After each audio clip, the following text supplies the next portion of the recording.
చాలా బోయపాటికి బాలయ్య బాబు సింక్ అవుతుందో ఈ మూవీతో చూడొచ్చు. చాలా బాగుంది భయ్య, గూస్ బంప్స్ వచ్చింది. అలా కూడా డిస్ట్ తీస్తారా అంటే మీరు ఎప్పుడైనా దాదాపు ఒక 5 తీసుకుంటారు. ఓకే ఓకే అండి, థ్యాంక్ యూ. ఐటమ్ సాంగ్ కాదు, ఒక ఈ సాంగ్ కాదు, రెండింటి కలుపుకుంటుంది. రాత్రి పగలు నిద్ర లేక డిసెంబర్ 5వ తారీఖుని డేట్ మారిపోయిన తర్వాత మాకు బుర్రలేం పనిచేయలేదన్న. అసలు ఏమైందంటే కొన్ని కాంబినేషన్లు చాలా బాగుంటాయి అన్న. బోటి గోంగూర తింటే అంత బాగుంటుంది, తినాలనిపిస్తుంది. బోటి గోంగూర సాంబార్ ఇట్లా అబ్బాబా తినాలనిపిస్తుంది.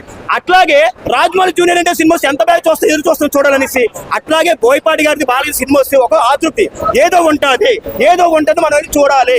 బోయపాటి గారి సినిమా తీశారంటే బ్లాక్ బస్టర్, బోయపాటి సినిమాలో బాలకృష్ణ గారు నటించారంటే ఇంకా బ్లాక్ బస్టర్. ఈ సినిమాని మనం చూడాలి అని ఆతృప్తి పడి డిసెంబర్ 5వ తారీఖు సినిమాని ఆపించినప్పుడు చాలా మంది బాధపడ్డారు సార్.